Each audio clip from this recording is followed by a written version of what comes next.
Hi everyone, in today's video I'm going to show you how you can connect your Teckin Smart Plug to a new Wi-Fi network in 2026. Now one important thing that you need to know is that your Teckin Smart Plug do not have a built-in option to simply change the Wi-Fi network inside the application. Instead you will need to remove the old connection and then you need to reconnect the plug from the scratch. So you can do it by opening the Smart Life application on your phone. So when you log in into your account, you just have to take a look at your plug. Afterwards, you just have to simply press this particular button and you need to remove it from here.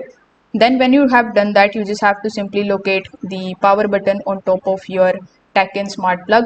Then you need to press and hold that particular power button for at least 5 to 10 seconds until the indicator light begins flashing rapidly. Now when it does, it simply means that your Teckin Smart Plug is now in the pairing mode. So in order to basically add it, you just have to simply come inside your Smart Life application again.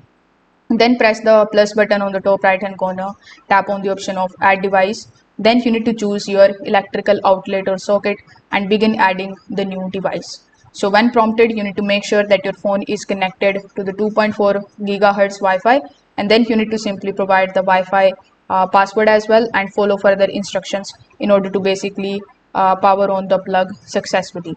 So if this video helped you out, make sure that you like this video and subscribe to the channel. Thanks for watching.